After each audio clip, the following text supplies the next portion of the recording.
예, 저는 마녀삼촌에서 세레브리아코프 교수 역을 맡은 진남수입니다.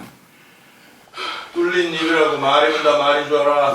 이 무식한 쫄보 같은 게. 우리 영지가 자네 거면 자네 마음대로 다 가지면 되는 거 아니야. 네 마음대로 하세요. 나는 필요 없으니까 이 새끼야. 근데 제가 처음에 느꼈던 부분들하고는 많이 사실은 달랐어요. 그러니까 제가 처음에 이렇게 넘기면서 봤던 세레브리아코프는 뭐라 그럴까, 굉장히 신경질적이고 고집스럽고, 게다가 병 때문에 어떤 면에서 굉장히 약해져 있고 막 이런 인물들을 체격적으로도 좀 왜소하지 않을까라는 생각도 했었고, 여러 가지 이렇게 받았던 이미지들이 첫 이미지들이 있었는데, 저는 연출의 생각은 좀 근사했으면 좋겠다가 시작이었어요. 그래서 젊은 아내가 반할 만한 늙은이였으면 좋겠다. 이게 출발점이었던 것 같아요. 그러니까 굉장히 늙었고 은퇴했는데도 불구하고 이빨은 빠졌지만 나는 사자다 에서 출발하는, 내 근본이 바뀔 수는 없다.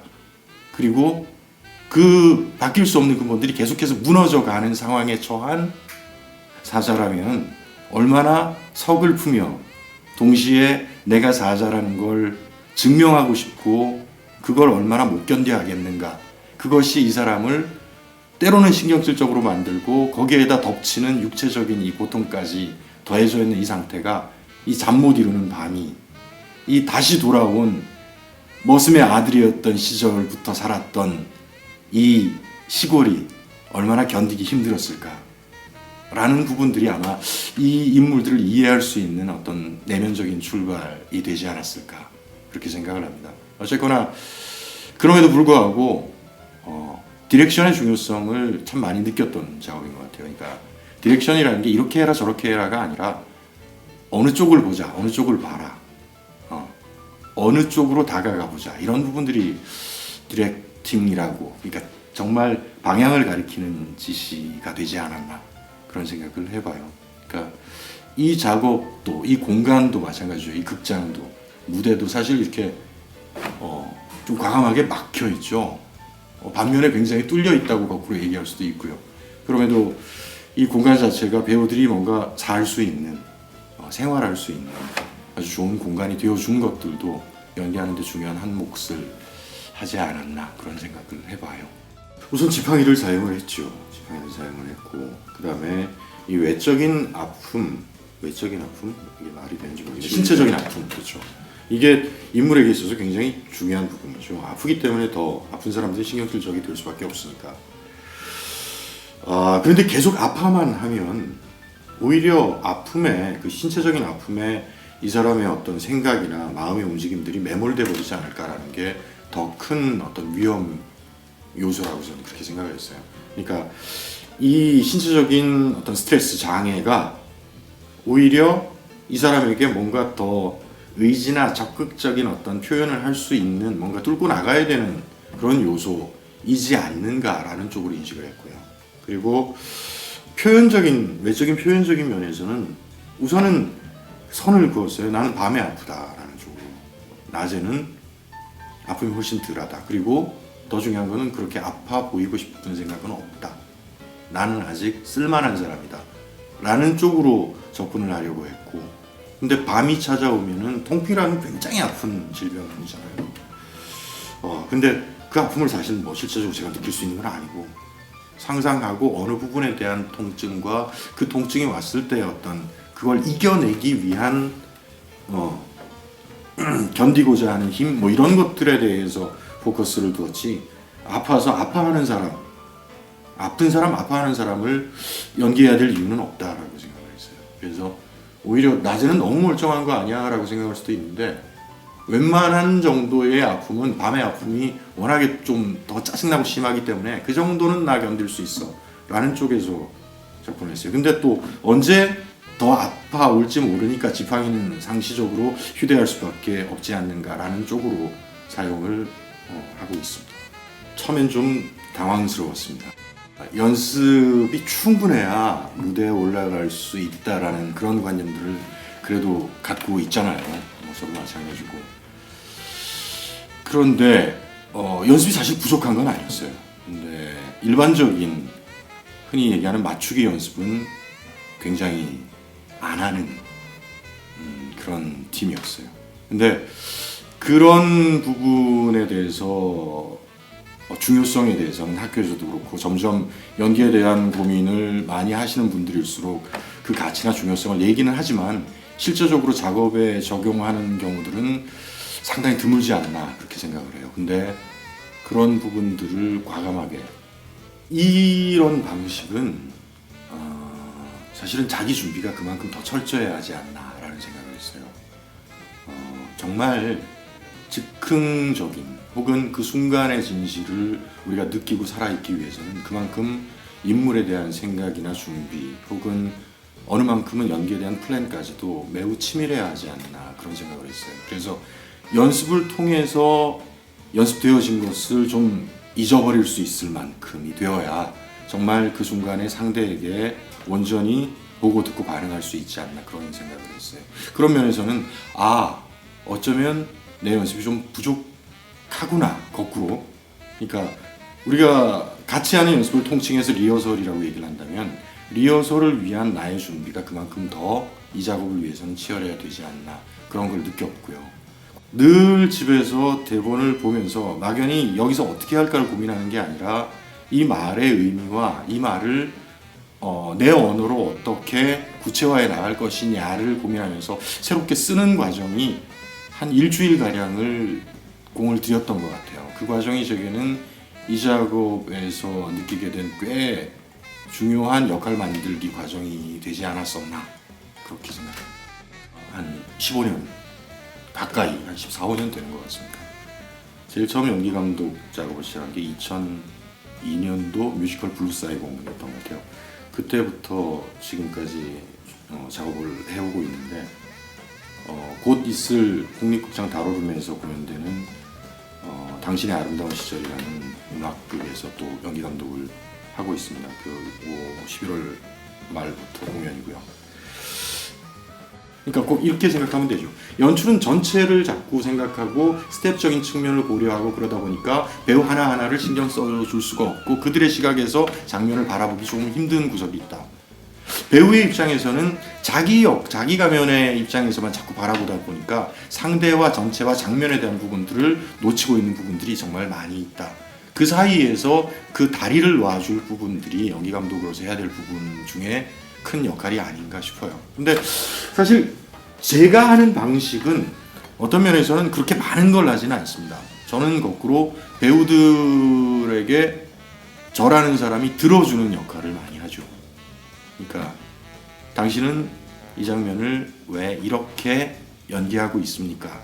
그러면 배우들이 얘기를 하죠. 물론 얘기 못할 때도 있고요. 얘기를 못할 경우에는 자신의 생각이 너무 많이 구멍이 나 있다는 걸 배우가 느끼고요. 얘기를 했을 경우에는 또 다른 시각을 보태어줄 수 있는 부분들이 있죠.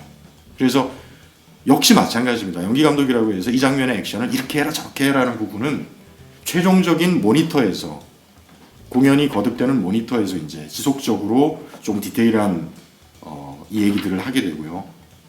연습 과정에서는 가려운 데를 긁어준다든지 들어준다든지 듣고 의견을 조금 개진해주는 것만으로도 배우들이 방향을 잡아가는 데 있어서 굉장히 도움을 많이 제 입으로 얘기하면 그렇지만 얻어왔던 것이 그간의 어떤 제가 느낀 경험이었습니다. 내가 지금 무엇을 말 그대로 무엇을 원하는가 라고 접근되어야 되는데 내가 지금 이 씬에서 뭘 해야 되지? 꼭 해야 되는 이 장면에서 내 행동이 뭐지? 이게 목표라고 생각해버리는 경우들이 많구나 생각보다 이런 부분들을 발견했어요. 그래서 원하는 것에서부터 시작이 되어서 그것을 얻기 위해서 내가 저 사람을 어떻게 움직여야 되는가, 어떻게 자극해야 되는가, 어떻게 무슨 방법을 써야 하는가 쪽으로 연기가 단계적으로 이렇게 빌드업이 돼야 되지 않을까라는 생각이 들어요. 그러다 보니까 점차 이 장면에서 이 표현을 어떻게 하지? 라는 쪽으로 생각이 너무 빨리 넘어가 버리는구나.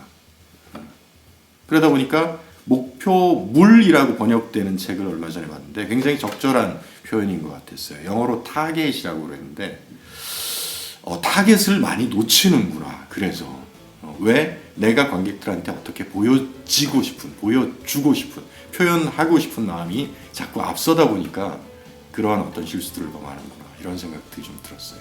그 다음에 말의 표현에 있어서도 사실 말은 다듬어야죠. 연구해야 되고 다듬어야 되는 게 맞는데, 말이 내 감정이나 내 상태를 드러내기 위한 방편으로 자꾸 흐르면 좀 위험해질 수 있다, 이런 거죠. 특히 뮤지컬 배우들은 더 그런 경우가 많고요.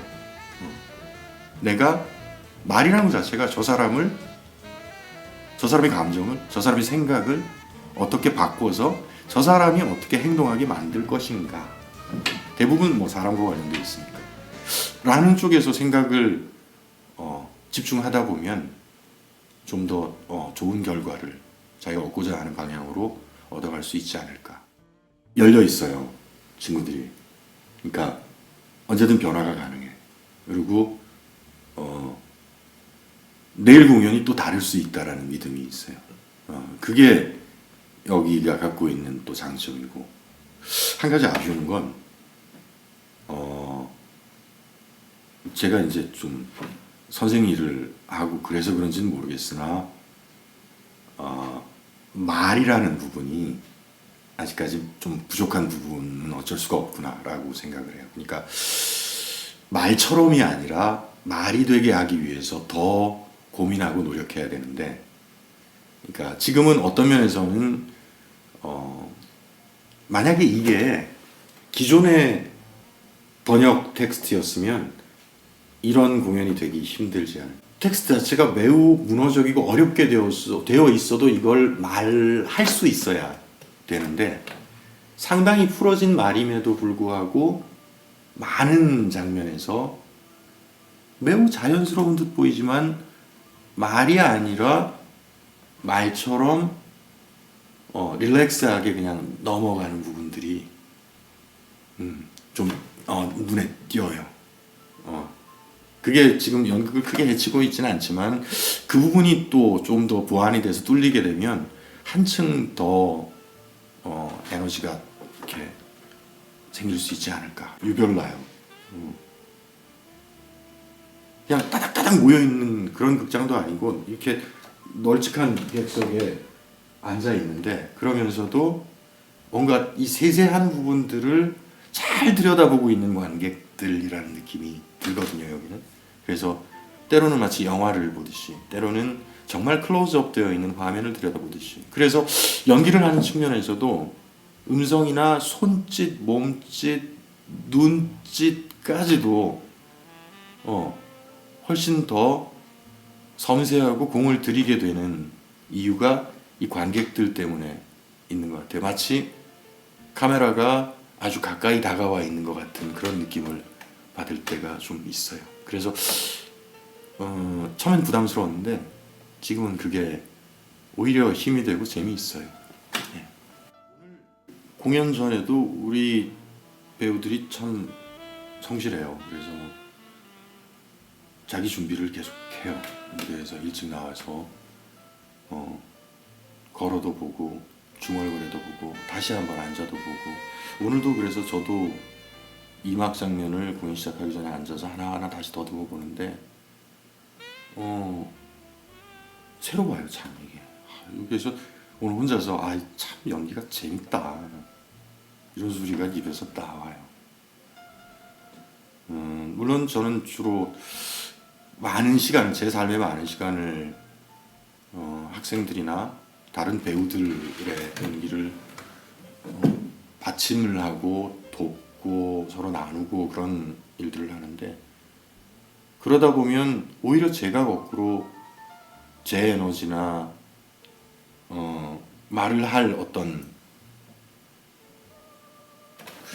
이유라면 이상하고 뭐라 그럴까, 정말 그러니까 저도 어떤 관념스러운 사람이 되어버리지 않을까. 쉽게 얘기하면 그냥 나도 또 똑같은 꼰대처럼 연기는 이래야 돼 저래야 돼 이런 얘기를 하지 않을까, 이런 생각이 언뜻 이렇게 무섭게 다가오는 순간들이 있었어요. 근데